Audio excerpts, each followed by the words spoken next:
Olá, hoje nós iremos falar um pouco sobre a filosofia.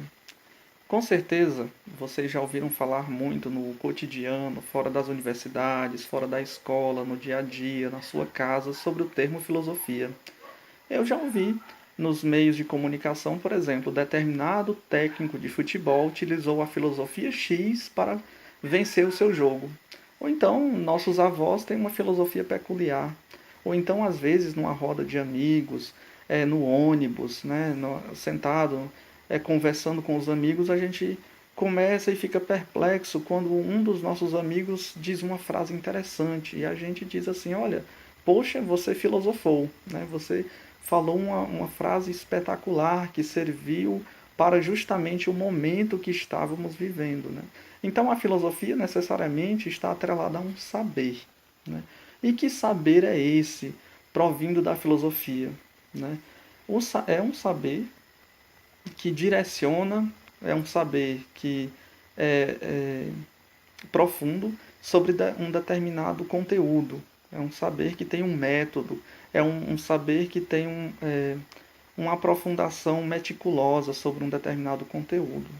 Eu gosto de utilizar nas minhas aulas dois conceitos importantes sobre filosofia. O primeiro conceito é do filósofo brasileiro Paulo Giraldelli Júnior. Nesse conceito, ele diz o seguinte: olha, a filosofia é justamente a desbanalização do banal. Ora, como assim, professor, a desbanalização do banal? O banal justamente é aquilo onde os homens, no seu dia a dia, na correria do dia a dia, né, eles deixam as coisas passarem e as coisas acabam ficando na margem. E quando se torna na margem, ela deixa de ser centro e deixando de ser centro, elas estão banalizadas. Então, o filósofo ele começa a observar essas coisas, as instituições, a cultura, a forma de organizar, a moral, a ética, a vida, e ele começa a trazer aquilo que ninguém se questiona para o centro. E ao trazer para o centro, ele vai estabelecer uma problematização. Ele vai fazer perguntas, e dessas perguntas vão surgir novas perguntas, e dessas perguntas e respostas, outras perguntas surgirão. Então a filosofia ela não vai se fechar, ela tem uma tendência a cada vez mais abrir-se para o novo, para o desconhecido. Aristóteles, filósofo grego, ele diz que a filosofia nasce justamente da admiração, do espanto, né? O espanto e a admiração são duas palavras-chave que o Aristóteles vai usar para o nascimento da filosofia. É quando a criança, ela que começa a entender o mundo, ela pergunta: mãe, por que disso? Pai, por que disso? Por que existe a árvore? O que é a árvore, né? O que é a vida, né? O que é o cachorro, né? Quando a criança começa a ter contato do seu fora de seu mundo, né? E ela vai tendo uma relação com o mundo exterior, né? O problema é que nós vamos crescendo, nós vamos nos acostumando e aquilo que, por exemplo, a criança tem como centro, né, conhecer as coisas que são admiráveis, que causam espanto e admiração, agora essas coisas vão se tornando banais, vão se tornando desnecessárias. Então a filosofia chama justamente para isso, para trazer aquilo que é banalizado, que é esquecido, que é jogado de lado, para um momento de centralidade, um momento de reflexão. Ou seja, existe uma frase muito interessante que se diz o seguinte, que a filosofia é a ciência onde o mundo permanece tal e qual. Ora, essa frase é um absurdo. Nós acabamos de falar da desbanalização do banal. Então, o filósofo que traz a banalidade, aquilo que está descartado para a centralidade, ele começa a mudar o seu próprio mundo, né? Ele já começa a entender, ter concepções diferentes do mundo. Então o mundo não vai permanecer tal e qual, muito pelo contrário.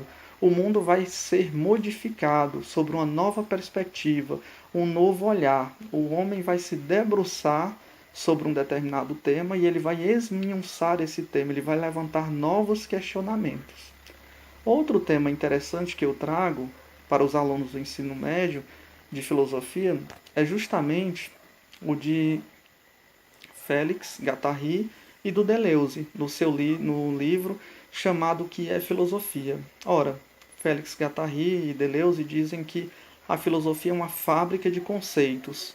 Mas, professor, como assim uma fábrica? E ainda mais uma fábrica que fabrica conceitos? Né? Não seria um absurdo se as fábricas são técnicas e fabricam parafusos, fabricam carros, fabricam motos? Né? Como é que pode fabricar conceitos que são abstratos? É justamente isso. Entender que cada filósofo não é um alienígena, não é um deus superpoderoso, não é um super-herói dotado de poderes, não. É um ser humano, né, que vai se debruçar sobre um determinado tema. Por exemplo, os pré-socráticos se debruçam sobre a physis, sobre a natureza, e permeados pela sua cultura, pela sua época, pela sua historicidade, eles vão formular conceitos, né? Vão fabricar conceitos, vão trazer conceitos e vão deixar esses conceitos, as suas formulações para a posteridade. Né? Aristóteles leu os pré-socráticos, leu o conceito dos pré-socráticos para poder formular suas ideias. Estudou na escola de Platão. Estudando na escola de Platão, os estudos vinham dos antigos. E quem eram os antigos? Os pré-socráticos, né? Dentre muitos os pré-socráticos. Mas aí nos vem a questão: o que é filosofia? Eu tenho certeza que se colocasse 15 filósofos numa sala, alguns iriam ficar calados para responder essa pergunta. Outros iriam dar respostas divergentes sobre essa pergunta. Né? Diferentemente, se colocássemos 10 matemáticos ou físicos para dizer o que é a matemática ou o que é a física, eles iriam responder com mais precisão. Os filósofos, alguns poderiam até se discordar entre si. Por isso eu gostaria de partir, né, nesse vídeo, da etimologia da palavra filosofia. Ora, filosofia vem da junção de duas palavras: philos, que é o companheiro, o amigo, aquele que caminha junto. E Sofia, né? Sofia, eu penso que vocês já ouviram falar a palavra Sofia, né? Eu conheço muitas pessoas, né? Muitas mulheres chamadas de Sofia, pessoas idosas, crianças chamadas de Sofia. E Sofia justamente significa sabedoria. Então, filosofia é justamente o quê? É o companheiro da sabedoria, é o que caminha junto, é o amigo da sabedoria, aquele que busca a sabedoria constantemente. Né? Existe até uma fala sobre a importância do Sócrates, porque justamente é isso, Sócrates é chamado de sábio. E aí ele parte numa busca investigativa, quase que mítica e religiosa, para saber se ele é sábio de verdade. E ao observar as ruas de Atenas, ele percebe: não, como é que eu posso ser sábio se o sapateiro sabe fazer sapatos e eu não sei fazer sapatos, por exemplo? Se o arquiteto ele projeta casas e eu não sei projetar casas. E ele reconhece justamente que a sabedoria está em reconhecer a sua própria ignorância. Né? E aí por isso a tão célebre frase do Sócrates: só sei que nada sei. Ou seja, o filósofo ele deve ter em mente, né, ter na sua mente constantemente que não sabe. E é necessário sempre renovar os seus conhecimentos, buscar os seus conhecimentos, atualizar os seus conhecimentos. Né? Não é cruzar os braços, só sei que nada sei, e relaxar. Não.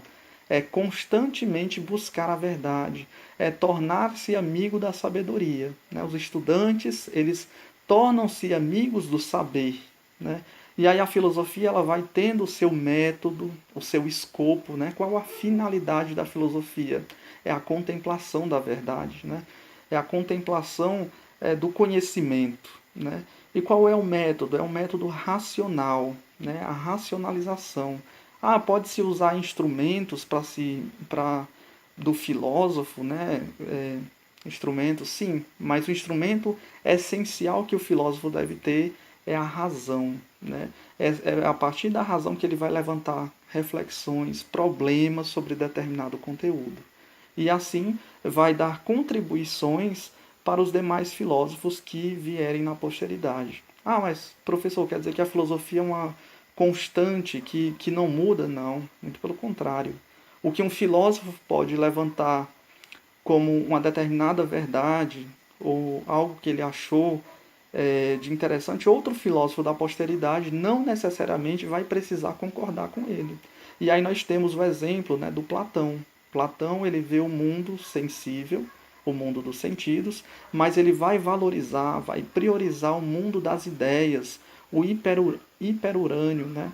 O mundo da contemplação, o mundo das verdades perfeitas. Ora, o seu discípulo Aristóteles, né, como exemplo, estudou na escola do Platão, mas ele não vai concordar 100% com o mestre. Né? Então o filósofo ele vai discordar também, ele vai formular novas proposições, gerando aí aquilo que nós temos na história da filosofia de correntes filosóficas, que será o assunto do nosso próximo vídeo. Até lá!